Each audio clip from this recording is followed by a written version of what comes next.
이를 향하신 하나님의 뜻이니라. 자, 한 번만 더 읽어볼게요. 이번엔 좀 더 큰 목소리로 읽어보겠습니다. 보배들도 자, 큰 목소리로 한번 같이 읽어보겠습니다. 시작. 범사에 감사하라. 이것이 그리스도 예수 안에서 너희를 향하신 하나님의 뜻이니라. 아멘. 아멘. 겸손과 순종의 마음으로 오늘 말씀을 함께 받도록 하겠습니다. 오늘은 추수감사주일입니다. 추수감사주일이 돌아왔다는 것은 올 한 해가 마무리되는 시점이 되었다는 것을 말하죠. 여러분, 우리의 올 한 해를 한번 돌이켜 보시기 바랍니다. 어떤 단어가 떠오르십니까? 어떤 단어? 딱 한 단어로 올 한 해를 한번 리뷰해 본다, 정리해 본다, 요약해 본다 하면 어떤 단어가 딱 떠오르세요? 이건 말씀하셔도 됩니다. 기본, 또 은혜, 축복, 또 없습니까? 우리 보배들, 올 한 해를 한 단어로 정의해 보면 뭐가 될까요? 올 한 해 어땠어요? 올 한 해가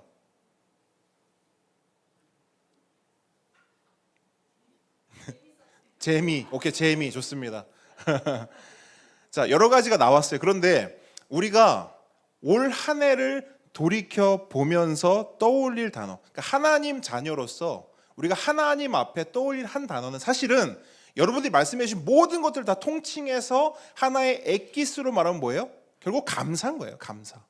결국 우리가 한 해를, 아니 한 해뿐만 아니라 우리 인생 전체를 돌아보고 리뷰해보고 남을 딱 한 단어는 뭐냐면 감사한 거예요. 은혜가 있죠. 그래서 어때요? 감사하죠. 재미가 있었죠. 그래서 어때요? 감사하죠. 예, 축복이 많았어요. 감사하죠. 그래서 오늘 본문은 우리에게 이렇게 말씀해요. 범사에 감사하라. 이것이 그리스도 예수 안에서 너희를 향하신 하나님의 뜻이니라. 자, 성경은 우리에게 분명히 말합니다. 감사해라. 하나님 자녀들아, 감사해라. 그런데 그 감사를 언제 하라고 말해요? 언제? 범사에. 그렇죠? 언제 어디서나 상황이 어떠하든 늘 감사해라 라고 성경은 말씀하고 있어요. 그리고 그것이 그냥 단순히 하나님의 권면, 그렇게 했으면 좋겠어가 아니고 우리를 향한 하나님의 뭐래요? 뜻이래요. 이건 굉장히 다른 뉘앙스입니다. 그냥 그렇게 했으면 좋겠어가 아니고 하나님의 뜻이래요. 우리가 그렇게 살았으면 좋겠다는 거예요. 범사에 모든 일상 가운데 늘 감사로 살았으면 좋겠다는 겁니다. 그런데 그러한 하나님의 뜻에 따라서 우리가 살아가고 있습니까? 어떤 것 같아요? 우리는 하나님의 자녀잖아요. 그럼 하나님의 뜻대로 살아야 되잖아요. 우리의 범사에 감사가 있습니까? 솔직히 그렇다고 말할 수가 없는 거예요. 물론 감사할 때도 있죠. 언제 감사하냐? 감사한 일이 있을 때. 맞습니까? 그렇죠? 그런데 우리 삶 가운데 감사한 일이 더 많아요? 아니면 감사하지 못한 일들이 더 많아요? 비율적으로 보면 어떻습니까? 1번이에요? 2번이에요? 감사한 일이 더 많다? 아니면 감사하지 않은 일이 더 많다? 2번이 비율적으로 봐도 훨씬 더 많습니다. 그러면 우린 이렇게 질문해 봐요. 범사에 감사할 수 없는 삶인데, 범사에 감사할 수 없는 지경이고 환경이고 상황인데 왜 하나님은 하나님의 뜻이라는 어떤 전제까지 붙여서 우리에게 범사에 감사하라고 말씀하실까?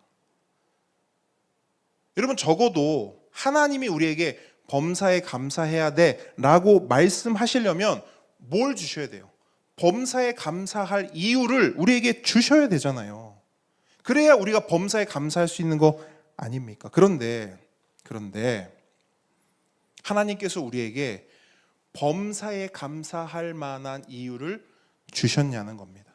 언제 어디서나 어떤 상황에서도 하나님을 향해 감사합니다라고 고백할 수 있는 그 감사의 이유를 주셨냐는 것이죠. 이 질문, 이 물음에 대한 성경의 답은 뭘까요? 주셨다, 안 주셨다? 주셨다. 성경의 답은 분명해요.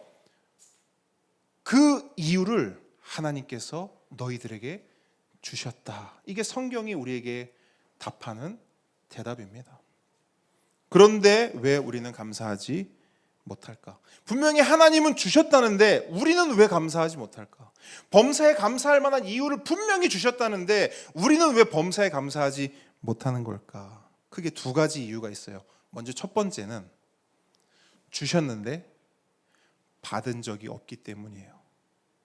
이게 첫 번째 이유입니다. 주셨어요. 근데 받은 적이 없어요. 하나님은 분명 범사에 감사할 이유를 주세요. 그런데 모든 사람에게 주시는 것은 아니에요. 그렇기 때문에 받은 적이 없는 사람은 감사하지 못합니다. 감사하세요. 감사해야 합니다. 아무리 말해도 할 수가 없어요. 왜? 감사할 이유를 받은 적이 없어요. 다른 말로 감사할 이유가 없어요. 받은 게 없는데 뭘 가지고 감사를 합니까? 어떤 면에서는 굉장히 깔끔해요. 그렇죠? 받은 게 없으니까 감사할 게 없어요. 감사할 이유가 없으니까 감사하지 않는 겁니다. 그런데 여러분, 이게 굉장히 깔끔한데요. 굉장히 안타깝고 비참한 거예요. 깔끔은 한데 비참한 거예요. 그래서 바라기는 감사할 이유가 없는 그 사람에게도 범사에 감사할 이유가 하루속히 임하길, 주어지길 우리 주님의 이름으로 축복합니다. 여러분, 깔끔한 게 중요한 게 아니에요. 쿨한 게 중요한 게 아니에요. 하나님께 받은 범사에 감사할 만한 그 이유가 있어야 합니다. 그게 가장 큰 복이에요. 자, 이게 첫 번째 이유입니다. 첫 번째는 뭐예요? 받은 적이 없기 때문에 감사하지 못하는 거. 그럼 두 번째는 뭐냐? 사실 이게 더 골치 아파요. 이거는 쿨하지 않아요. 깔끔하지 않아요. 잘 들어보세요. 하나님은 분명 주셨어요. 그리고 받았어요. 뭘? 범사에 감사할 이유를. 그런데 받았음에도 받은 걸 모르는 거예요. 아니, 더 정확히는 받았는데 받은 걸 잊어버렸어요. 왜 잊어버렸냐? 하나님께 받은 그것을 대수롭지 않게 여기고 소중하게 생각하지 않았기 때문이에요. 그래서 분명 받았는데 몰라요. 받았는데 안 받은 것처럼 살아요. 그래서 범사에 감사하세요 라고 말해도 그 범사에 감사할 이유를 분명 받았음에도 불구하고 감사하지 못하는 거예요. 전에 청소년 아이들을 데리고 해외 단기 선교를 간 적이 있어요. 보통 단기 선교를 가면 모든 사역 일정을 마친 후에 한 하루 이틀 정도 휴식 시간을 갖습니다. 그래서 그 휴식 시간에 아이들을 데리고 수영장을 갔어요. 근데 수영장이 꽤 컸습니다. 한쪽은 깊고요, 한쪽은 좀 얕아요. 그래서 아이들은 이 얕은 쪽에서 놀았고 저는 좀 깊은 쪽에서 놀고 있었어요. 근데 한 아이가 저랑 놀겠다고 얕은 곳에서 깊은 쪽으로 오는 거예요. 근데 경사가 갑자기 확 꺾이니까 이 아이가 순간적으로 깊은 곳에 훅 빠졌어요. 그럼 저는 어떻게 되죠? 그 아이를 구해야 되잖아요. 근데 제가 수영을 생각보다 잘하진 않습니다. 저 혼자는 살아요. 근데 나 혼자 사는 거랑 남을 구하는 거랑은 전혀 다른 얘기잖아요. 어쨌든 그 아이를 구해야 한다는 일념 하에 순간 머리를 막 돌렸어요. 근데 할 수 있는 방법은 딱 하나밖에 없는 거예요. 뭐냐? 제가 발로 그 아이를 얕은 쪽으로 밀어내는 거예요. 그래서 제가 그쪽으로 가서 최대한 그 친구를 발로 쭉 밀었어요. 근데 생각해 보세요. 그 아이를 쭉 밀면서 저는 어떻게 됐을까요? 저는 뒤로 확 가는 거예요. 그러면서 제 키를 훌쩍 뛰어넘는 곳으로 제가 들어간 겁니다. 그럼 저는 어떻게 해요? 물 먹기 시작. 왜냐면 수영을 그래 좀 해도요, 갑자기 그런 상황이 되잖아요. 장사 없습니다. 그래서 이런 말이 있어요. 물 앞에서는 자랑하지 마라. 물 앞에서는 수영 실력 자랑하는 게 아니래요. 어쨌든 그렇게 물속으로 제가 훅 들어가면서 제가 빠져가지고 거의 죽다 살았어요. 물도 엄청 먹고 막 허우적거리면서, 그래서 막 지쳐가지고 수영장에 나와서 일찍 들어가서 그냥 쉬었습니다. 그렇게 저녁 시간이 됐어요. 그리고 저녁 식사를 맛있게 먹고 전체 모임을 가졌습니다. 근데 그날 저녁이 어쨌든 마무리하는 시간이다 보니까 뭘 했냐면 서로 감사 제목을 한 가지씩 나누자 이렇게 얘기를 한 거예요. 그러면 제 속으로 내심 어떤 걸 기대할까요? 그래, 제가 딱 그 얘기 하겠지. 제가 물에 빠져서 정말 죽을 뻔했는데 목사님께서 저를 대신해서 이렇게 해주셨습니다. 목사님 정말 감사합니다. 내심, 아니 꼭 뭘 안 해도 되지만 그래도 내심 기대는 한 거예요. 왜냐면 큰 일이었으니까. 그렇지 않습니까? 난 죽었다 살았는데 쟤 살리다가 어쨌든 그렇게 딱 했는데 싹 순서가 돌았어요. 그리고 그 친구 딱 순서가 딱 됐어요. 자, 우리 친구 감사한 이야기 한번 해봅시다. 그래서 나서 딱 준비하고 있었어요. 박수 치면 박수 좀 받고 이렇게 하면 아닙니다. 괜찮습니다. 그 정도 당연히 해야 되는 이렇게 하는 마음의 준비를 하고 있어. 근데 그 친구가 딱 뭐라고 하냐면 저 진짜 오늘 정말 감사한 일이 있었어요. 그렇지. 그러면서 그 친구가 뭐라고 하냐면 오늘 저녁에 먹었던 뷔페가 진짜 맛있었어요. 너무너무 감사해요. 끝이었어요. 이게 그 친구가 그날 가장 감사했던 일이었어요. 근데 여러분, 놀랍게도 그날 저녁 뷔페는 진짜 맛있었습니다. 진짜 맛있었어요. 그런데 그 맛있었던 저녁 뷔페보다 그 친구에겐 적어도 훨씬 더 감사한 일이 있었던 거 아닐까요? 그죠?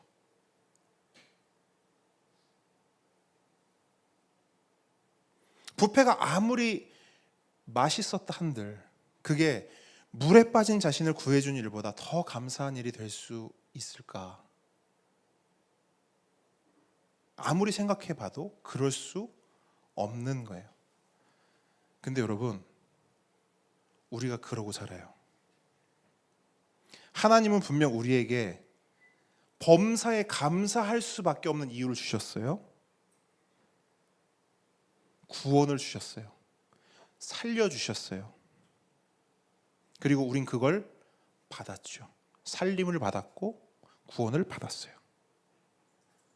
근데 문제는 뭐냐면 우리는 그걸 자꾸 잊어버리고 뒤로 제쳐두고 그거와 상관없는 감사의 이유를 찾으며 살아요. 그래서 범사에 감사하라라는 말씀을 들으면 우린 뭘 하냐면 자꾸 엉뚱한 곳에서 감사의 이유를 찾아요. 하나님이 올 한 해 나에게 재정을 얼마를 부어주셨지? 하나님이 우리 가정의 문제를 어떻게 해결해 주셨지?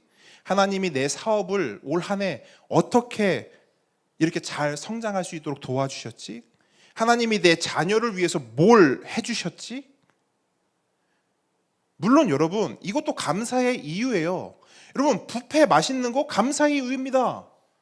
하나님이 맛있는 뷔페를 주셔서 맛있게 먹은 거예요. 감사의 이유예요. 사업 잘 되는 거예요. 감사의 이유입니다. 재정적으로 또 모든 문제들이 해결되는 거 감사의 이유예요. 하나님의 손길이 있는 것이기 때문입니다. 하지만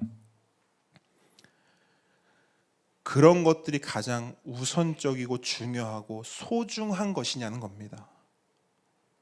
꼭 그런 것들이 있어야 하나님께 감사할 수 있고 그런 것들이 없으면 하나님께 감사할 수 없냐는 것이죠.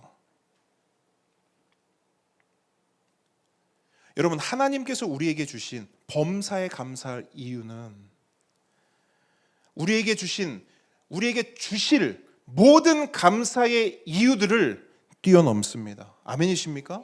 그것을 덮고도 남아요. 그래서 그 본질적 감사의 이유만 있으면 사실 다른 감사의 이유들이 없어도 우리는 감사할 수 있는 거예요.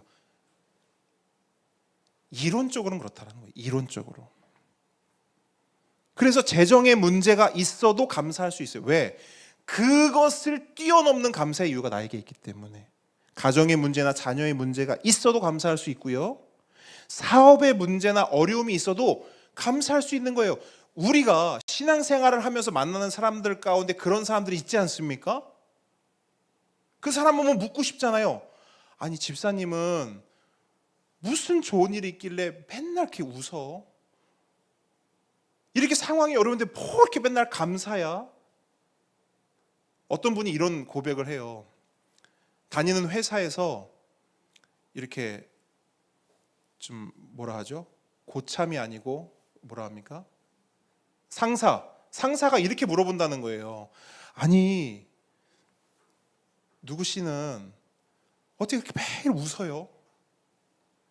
힘들지 않아요? 힘든 일인데 어떻게 매일 이렇게 웃어요? 왜 웃을까요?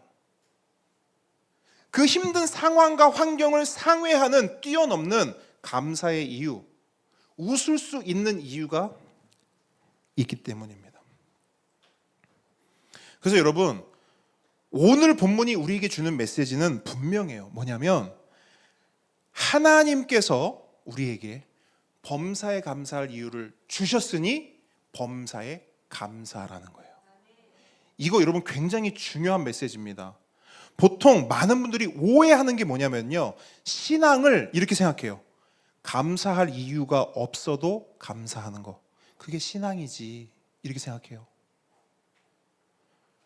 우리가 가진 믿음을 감사할 환경과 상황이 아니어도 감사하는 것, 그게 믿음이라고 생각한단 말이에요. 근데 이거요, 맞는 말 같은데요, 반은 맞고 반은 틀린 말이에요. 여러분, 우리를 향하신 하나님의 뜻이 뭔지 아십니까? 그것은 감사할 게 없어도 그래도 감사해요, 이런 정신승리가 아니에요. 감사할 상황과 환경이 아닌데요, 그래도 믿음으로 감사. 그런 자기 최면이 아니라고요. 난 감사해야 돼, 난 하나님 자녀니까 난 무조건 감사해야 돼, 이런 상황에서도 이런 환경에서 난 무조건 감사. 하나님의 뜻은 그런 게 아니라고요. 여러분, 하나님의 뜻, 하나님의 방식은 늘 동일합니다. 우리에게 사랑하라고 말씀하실 때 먼저 우리에게 뭘 보여주시죠? 사랑. 그렇죠? 내가 너희를 사랑한 것 같이 너희도 사랑하라 해요. 너희가 서로 사랑해라, 그럼 내가 사랑을 부어줄게, 이게 아니라고요. 이게 하나님의 뜻이고 하나님의 원리요, 하나님의 방식입니다. 그러니까 우리가 신앙이요, 나를 개발해서 내가 어떤 대단한 사람이 되는 게 아니에요. 없는 사랑을 끌어내고 없는 믿음을 끌어내서 내가 내 힘으로 신앙하는 게 아니라는 거예요. 우리 신앙의 원리는 하나님이 주셔서 주신 것을 누리고 베풀고 흘려보내는, 그게 우리의 신앙입니다. 내가 너희를 사랑했잖아, 그 사랑 알지? 그러니까 그 사랑으로 너희 서로 사랑해라, 이게 우리 신앙의 원리라고요.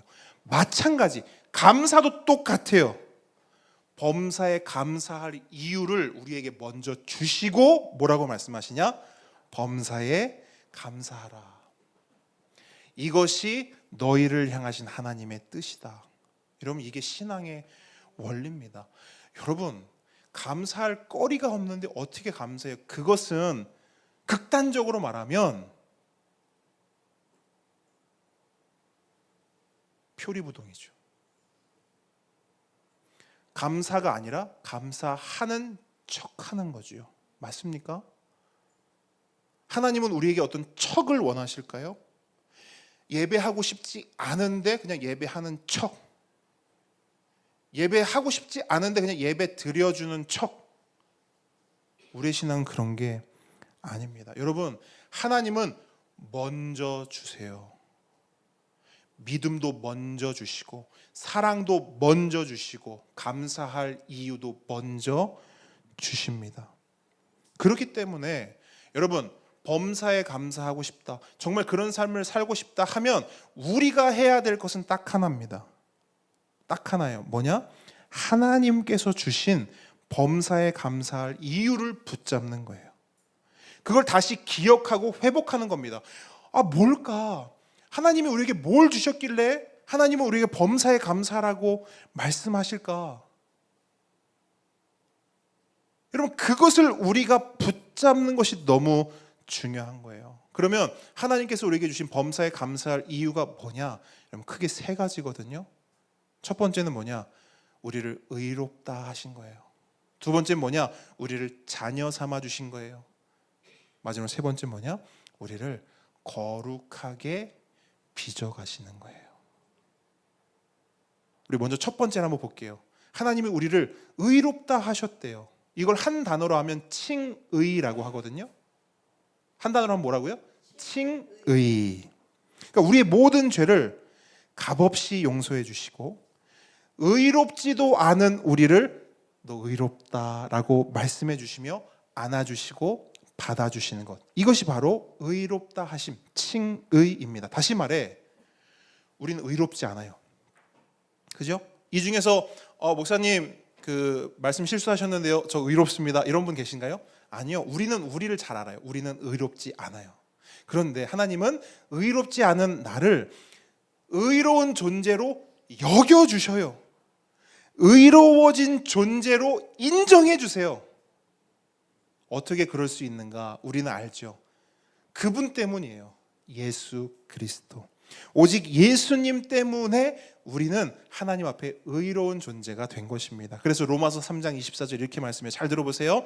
그리스도 예수 안에 있는 속량으로 말미암아 하나님의 은혜로 값 없이 의롭다 하심을 얻은 자 되었느니라. 자, 의롭다 하심을 얻은 자 되었대요.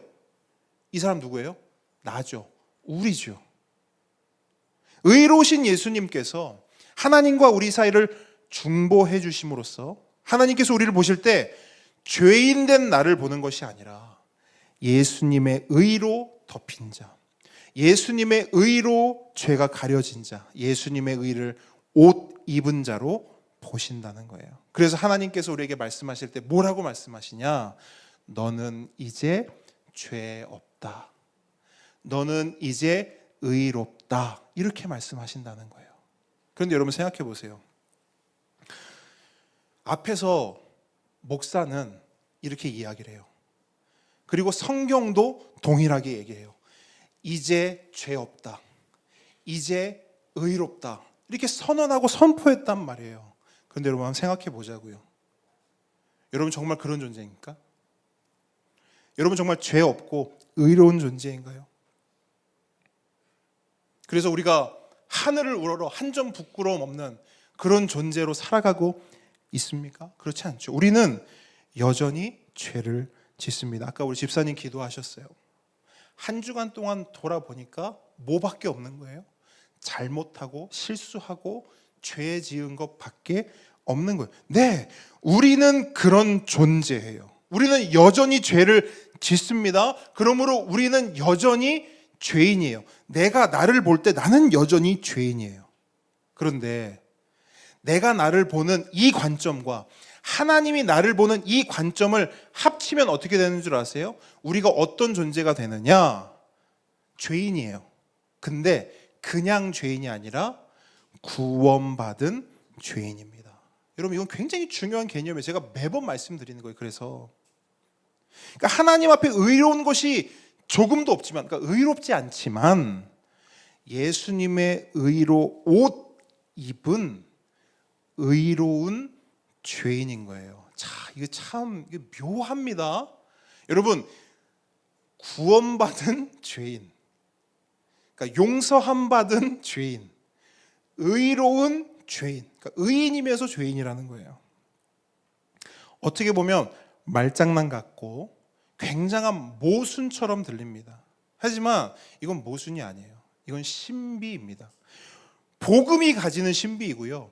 예수 그리스도께서 우리에게 어떤 일을 하셨는가, 바로 그 일에 대한 신비예요. 그리고 하나님께서 우리에게 주신 범사에 감사할 첫 번째 이유입니다. 너무나 모순적인데 그 모순적인 일이 누구에게 일어난 거예요? 우리에게, 나에게 일어난 거예요. 저를 한번 따라해 주십시오. 나는 구원받은 죄인이다. 나는 예수님의 의로 옷 입은 의로운 죄인이다. 아멘이십니까? 아멘이십니까? 여러분 만약 이 명제에 아멘으로 답하고 고백할 수 있고 확신할 수 있다면 우리가 범사에 감사하지 못할 이유는 없습니다. 이 이유를 붙잡고 범사에 언제 어디서나 상황이 어떠하든 늘 감사하는 저와 여러분들에게 주님으로 축복합니다. 자, 이게 첫 번째 이유예요. 그럼 두 번째는 뭐냐? 하나님께서 우리에게 주신 범사에 감사할 두 번째 이유, 그건 뭐냐? 자녀 삼아 주셨다는 거예요. 하나님께서 우리 한 사람 한 사람을 하나님의 자녀 삼아 주셨다는 겁니다. 여러분, 하나님과 우리는 원래 어떤 사이였습니까? 원수 사이, 그죠? 여러분, 이거 굉장히 중요한 부분이에요. 진짜 중요한 부분이에요. 이걸 아냐 모르냐에 따라서 우리의 신앙의 노선이 달라집니다. 성경을 대하는 태도가 달라져요. 근데 성경은 우리에게 분명히 말합니다. 우리는 원래 하나님과 원수 사이였어요. 그래서 로마서 3장 23절을 보면 이렇게 말해요.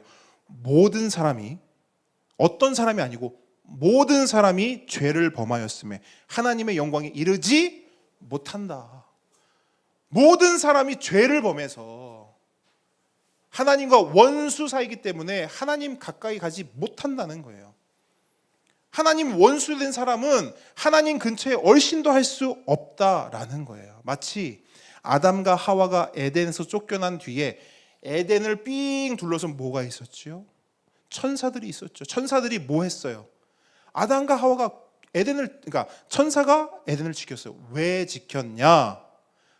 아담과 하와가 못 들어오게 지켰어요.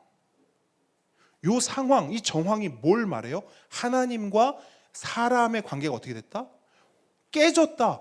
원수 사이가 됐다는 거예요. 그러니까 얼씬도 하지 말라는 거예요. 근처에도 오지 못한다는 거예요. 그걸 말씀으로 풀어낸 게 모든 사람이 죄를 범했으면 하나님의 영광에 이르지 못하더라. 에덴에 갈 수 없다.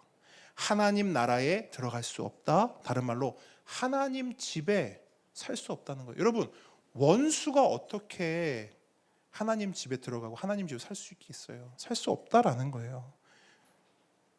그래서 예수님은 이러한 부분에 대해서 또 이렇게 풀어서 말씀하시거든요. 요한복음 보니까 이렇게 말해요. 너희는, 여기서 너희는 누굴까요? 우리죠. 너희는 너희 아비 마귀에게서 났으니 너희 아비의 욕심대로 너희도 행하고자 하느니라. 그는 처음부터 살인한 자요 진리가 그 속에 없으므로 진리에 서지 못하고 거짓을 말할 때마다 제 것으로 말하나니 이는 그가 거짓말장이요 거짓의 아비가 되었습니다. 자, 우리의 아버지가 누구래요? 마귀래요. 마귀래요. 그러니까 우린 마귀의 자녀였던 거예요. 하나님의 원수인 동시에 우린 마귀의 자녀였던 것입니다. 하지만 하나님께서는 그런 우리를 긍휼히 여기시고 무엇보다 우리를 사랑하심으로 우리들 한 사람 한 사람을 마귀 자녀로 두지 않으시고 누구의 자녀로? 하나님의 자녀로 삼아주신 거예요. 누구를 통해? 이것도 예수 그리스도를 통해. 그래서 에베소서 1장 5절은 이렇게 말씀하고 있어요. 그 기쁘신 뜻대로 우리를 예정하사 예수 그리스도로 말미암아 자기의 아들들이 되게 하셨으니, 우리 얘기죠. 예수님을 통해 우리를 하나님 아들들 삼으셨다는 거예요. 요한복음 1장 12절도 말합니다. 영접하는 자고 그 이름을 믿는 자에게, 예수 그리스도를 믿고 그를 주와 구주로 받는 자에게는 하나님의 자녀가 되는 권세를 주셨대요. 특권을 주셨대요. 원수였던 사이가 자녀가 되는 놀라운 기적을 경험시켜 주신대요. 뭘 하면? 예수님을 믿고 받아들이면. 고린도후서 6장 18절도 이런 말씀합니다. 나는 너희에게 아버지가 되고 너희는 내게 자녀가 되리라. 전능하신 주의 말씀이니라. 아멘. 너무나 놀라운 선포인 거예요. 너무나 놀라운 선포인 거예요. 그러니까 하나님께서 우리에게 말씀하시는 건 뭐냐? 이 성경을 통해 하나님께서 우리에게 계속해서 반복적으로 말씀하시는 게 뭐냐? 이제 너는 원수 아니고 뭐라는 거예요? 자녀라는 거예요. 그러므로 내 나라, 내 집에 들어와 자녀됨의 모든 특권을 누리며 살아라. 이게 우리를 향한 하나님의 뜻이요, 하나님의 메시지요. 더욱이 하나님께서 우리에게 주신 우리가 범사에 감사할 수 있는 이유입니다. 그래서 여러분, 이 이유를 붙잡으면 우리가 범사에 감사하지 못할 이유는 없는 것인지요. 그런데 여러분, 우리가 감사할 수 있는 더 큰 이유가 요 자녀됨 안에 숨어 있어요. 뭐냐면 하나님 자녀의 수가 무한정이 아니라는 거예요. 잘 들으셔야 돼요. 하나님 자녀의 수가 무한정이 아니라는 거예요. 다른 말로 하나님께서 모든 사람을 자녀 삼아 주시는 것이 아니라 영원전에 예정하시고 선택하신 자, 그 정해진 수효를 자녀 삼으신다는 거예요.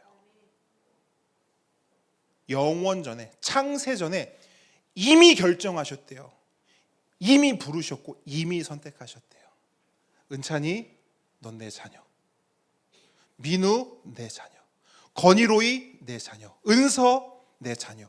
창세전에, 우리가 만들어지기도 전에, 이 우주가 세워지기도 전에 이미 그 하나님 마음 안에는, 성경의 표현대로 하나님 손바닥에는 우리 이름이 새겨져 있다는 거예요. 이은찬, 유민우, 유은서, 건희로이 다 새겨져 있다는 거예요.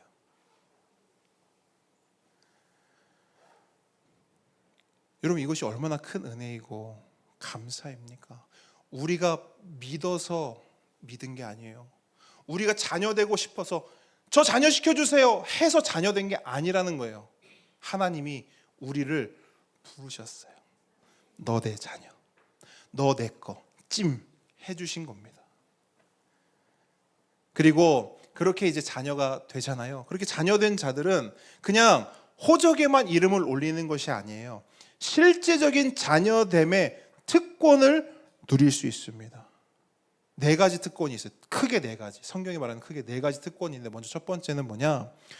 하나님 아버지의 보호하심 아래 살아가는 거예요. 보호하심 아래 살아가는 거예요. 시편 121편 7절, 여호와께서 너를 지켜 모든 환난을 면케 하시며, 이렇게 보호해 주신다는 거예요. 하나님께서 우리를. 또한 하나님 아버지의 공급하심 아래 살아갑니다. 시편 34편 10절, 여호와를 찾는 자는 모든 좋은 것에 부족함이 없으리로다. 하나님의 보호하심입니다. 또한 하나님 아버지께 무엇이든지 말할 수 있고, 하나님 아버지는 내가 무엇을 말하든 그것에 귀 기울이시고 그것에 응답해 주십니다. 그래서 요한일서 5장 14절에 보면 이런 말씀이 있어요. 그를 향하여 우리가 가진 바 담대함이 이것이니 그의 뜻대로 무엇을 구하면 들으심이라. 아멘. 그리고 마지막 하나, 아버지 하나님의 사랑의 훈육과 사랑의 징계를 받으며 살 수 있다는 겁니다. 히브리서 12장 6절 이렇게 말씀하세요. 주께서 그 사랑하시는 자를 징계하시고 그가 받아들이시는 아들마다 채찍질 하심이라 하였으니. 아멘. 전에 이런 이야기를 들은 적이 있어요. 어려서부터 부모님이 없었던 거예요. 그래서 보육원에서 자랐는데, 보육원에서 자랐어도 이렇게 다른 친구들하고 사귀기도 하고 어울리기도 하지 않겠습니까? 근데 한 친구가 막 하루는 울더래. 그래서 그 보육원에서 자란 친구가 물은 거예요. 왜 그렇게 울어? 그랬더니 막 성질을 내고 화를 내면서 뭐라고 하냐면, 아니 내가 이렇게 했거든? 근데 엄마가 나한테 이렇게 잘못했다라는 거야. 그래서 나 손바닥 10대 맞았어.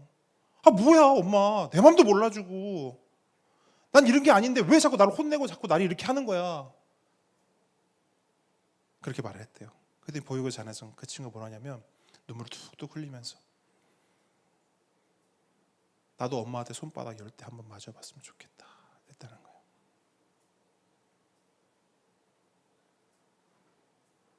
여러분, 하나님께서 우리에게, 사람에게 내리시는 가장 큰 심판이 뭐라고 제가 말씀드렸죠? 내버려 두심. 다른 말로 무관심이죠. 하나님의 가장 큰 심판은 손바닥 때리고 회초리 때리는 게 아니에요. 그냥 가만히 내버려 두는 거예요. 남의 집 자식처럼 내버려 두는 거예요. 뭘 하든 어떻게 살든 그냥 내버려 두는 거예요. 그럼 하나님 왜 그렇게 하시냐? 우리 관점으로 말하자면 내 자식이 아니니까.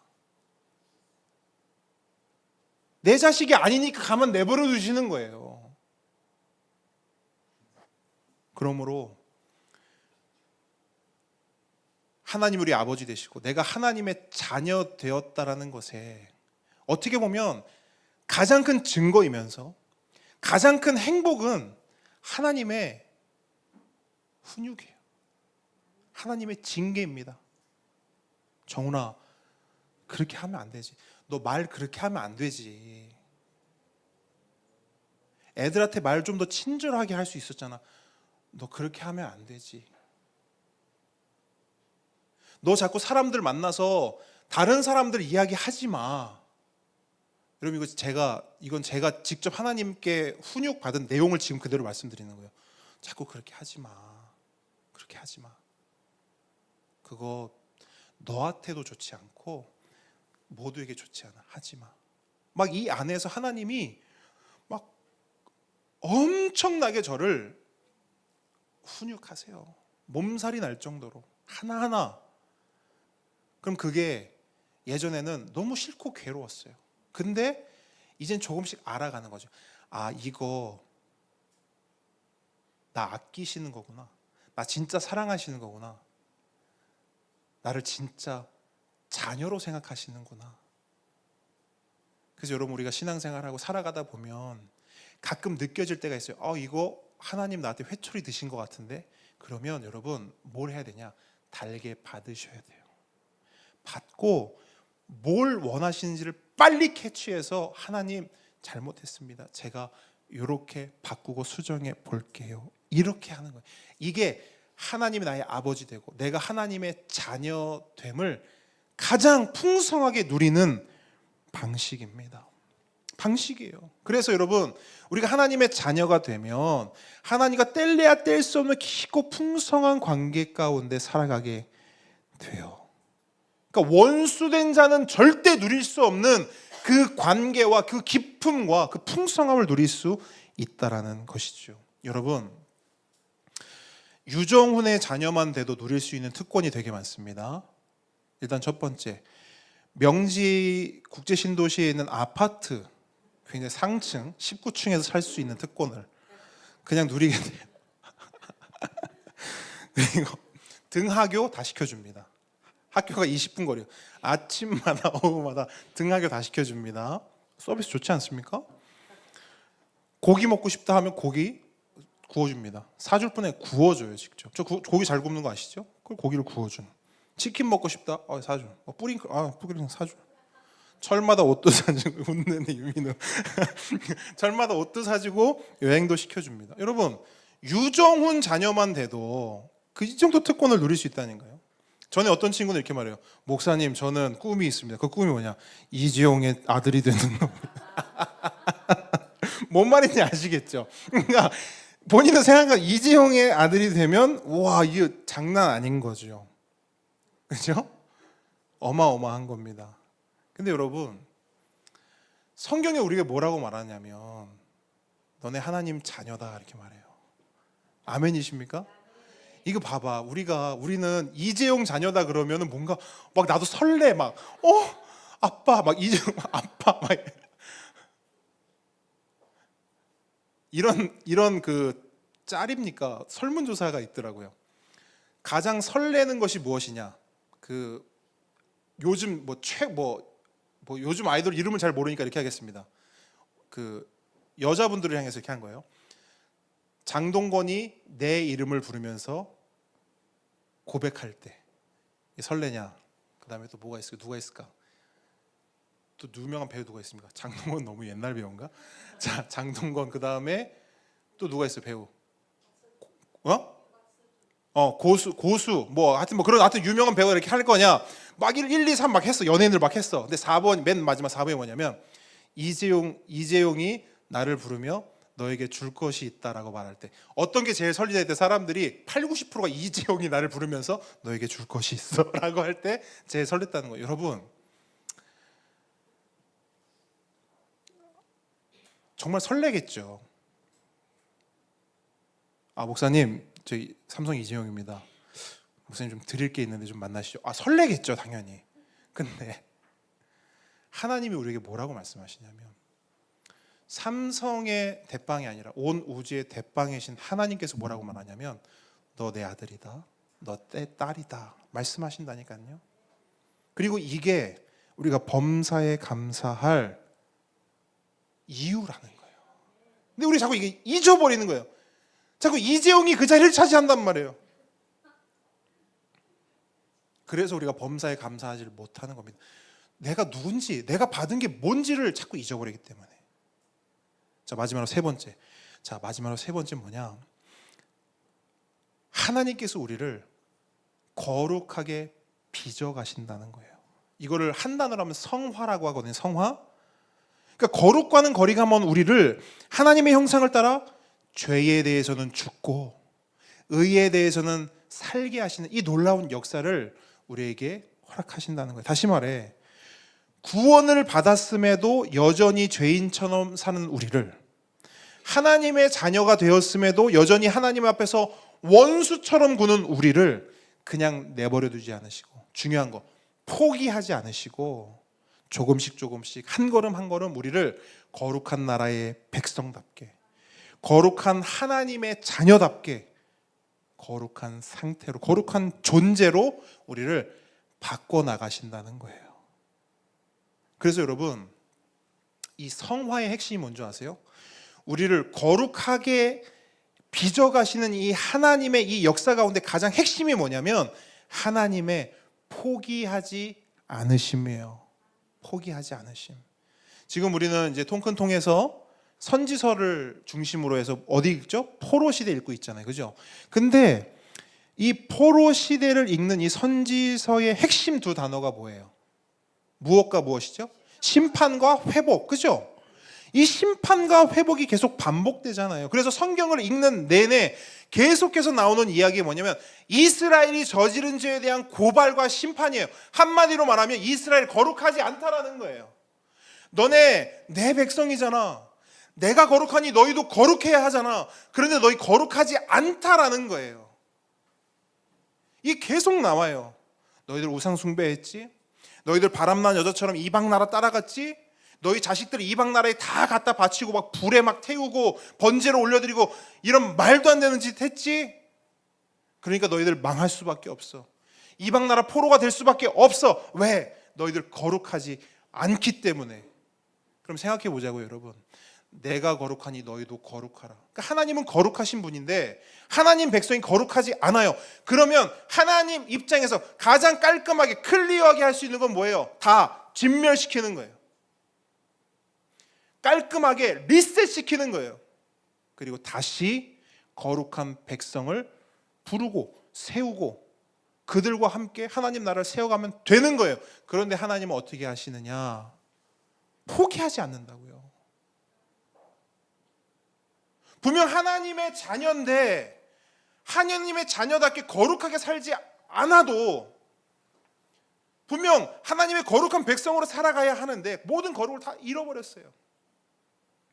그럼에도 불구하고 그들을 포기하지 않으신다고요. 물론 징계는 하시죠. 회초리는 들어요. 막대기는 들어요. 그러니까 포로도 끌려가고 하시죠. 그런데 그들을 향한 하나님의 목표와 목적을 절대 포기하지 않으세요. 아니, 더 정확히 말하면 하나님은 포기할 수 없는 분이에요.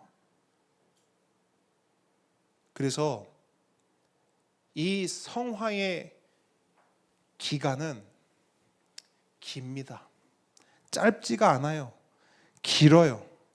그래서 우리가 예수 믿고 구원받았다고 해서 그날 당장 거룩해지고 거룩한 삶을 살 수 있는 게 아니잖아요. 시간이 필요하고 과정이 필요하지 않습니까?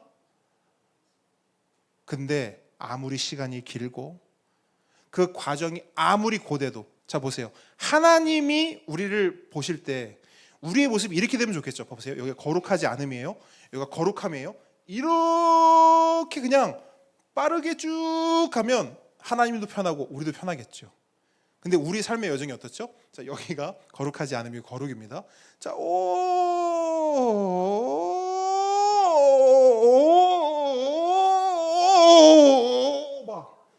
이해하십니까? 결코 짧지 않다는 거예요. 순탄하지 않다는 거예요. 그래서 이 성화를 다른 말로 또 뭐라고 하냐면 연단이라고 해요. 연단. 여러분 연단이 뭐죠? 연단. 쇠의 불순물을 제거하고 그 쇠를 더 단단하게 만드는 게 연단이에요. 그래서 보세요. 자, 앞에 보세요. 자, 요걸 쇠덩이라고 봅시다. 요 쇠를 대장장이 선택했어. 그러면 이거를 진짜 최고의 어떤 쇠로 만들기 위해서는 뭐냐면 불순물을 빼야 돼. 성경적 표현으로 거룩하게 해야 돼. 그리고 단단하게 해야 돼요. 거룩으로 똥똥 뭉치게 해야 돼요. 그러면 어떻게 하냐면 이거를 불에 넣었다 뺐다 넣었다 뺐다 물에 담궜다 이거 망치로 깡깡깡 불에 넣었다 뺐다 이걸 무한 반복한단 말이에요. 여러분 성화가 얼마나 고되고 오랜 시간이 걸리길래 연단이라는 비유를 써서 그 성화를 표현하겠냐고요. 그래서 사람들이 그래요. 성화, 연단, 이렇게 해요. 왜? 고되고 힘드니까. 그래서 어떤 분들은 포기하기도 합니다. 그런데 중요한 게 뭔지 아세요? 여러분 쇠를 연단할 때 이 주도권이 누구에게 있죠? 대장장이에게 있어요. 쇠가 하는 일은 뭐예요? 그냥 대장장이의 손에 들려서 연단되는 거예요. 무슨 말이냐? 시간이 오래 걸릴 거예요, 여러분. 여러분 우리 모습 죄송해요. 한 번만 이렇게 표현. 우리 꼴을 보세요. 연단 오래 걸릴 거예요. 그래서 아예 딱 전제해요. 연단은 언제 시작해서 언제 끝나는 것이냐? 아니요. 그런 게 없어요. 연단은 우리 인생 전체에 걸쳐서 이루어지는 거예요. 그래서 이렇게도 표현하죠. 우리 인생은 평생 공사 중이다. 평생 연단 중이다.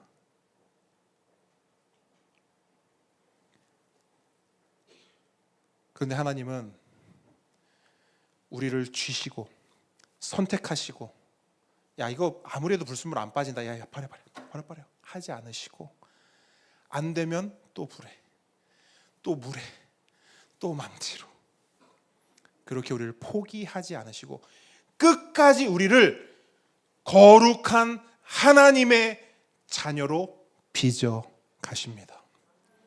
여러분 감사하지 않고 배길 재주가 있습니까? 없어요. 하나님께서 우리를 의롭지도 않은데 너네 의롭다 말씀하셨어요. 원수 같은 자들인데 아니야 이제 너희들 내 아들이야 내 딸이야 내 자녀야 말씀해 주셨어요. 근데 천방지축 자녀로 나버려두지 않으시고 하나님의 자녀답게 예수님 닮은 자들로 조금씩 바꿔주세요. 변화시켜주세요. 그러니 우리가 해야 될 건 뭐냐? 범사에 감사하라. 범사에 감사하라. 아멘이십니까?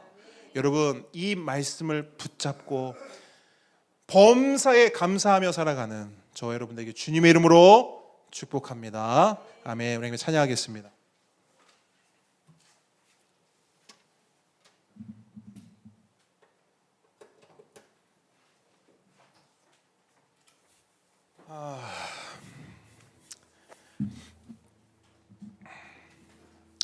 여러분 제가 그 물에서 구해준 친구 있잖아요. 그 친구는 유정훈 목사를 어떻게 기억하고 있을까요? 첫 번째, 부패 사준 목사. 두 번째, 자기를 수영장에서 살려준 목사. 어떻게 기억하고 있을까요? 만약 전자라면, 맛있는 부패를 사준 목사를 기억한다면 아마 저라는 사람은 이미 잊혀지고 그 아이의 삶 속에서 존재하지 않을 거예요. 근데 만약에 그 친구가 나를 기억할 때 목사님 나 그때 수영장에 나 구해줬지 라고 한다면 잊을 수 있을까요? 절대 못 잊겠죠. 그럼 여러분께 한 번 더 물을게요. 여러분에게 있어서 하나님은 어떤 분입니까? 어떤 하나님이세요? 이거 굉장히 중요합니다. 내가 믿는 하나님이 그냥 나 뭐 잘 살게 해주고 잘 먹고 잘 살게 해주고 가정의 문제 해결해주고 뭐 재정 채워주고 건강시켜주고 이렇게 우리가 하나님을 알고 그 하나님을 믿고 있다면 범사에 감사하라 할 수가 없어요. 왜? 재정은 있다가도 없는 것이고 건강은 있다가도 없는 것이고 가정의 문제는 해결됐다가도 또 꼬였다가 이렇게 되는 거예요. 그러니까 뭐가 괜찮으면 감사해요. 안 괜찮으면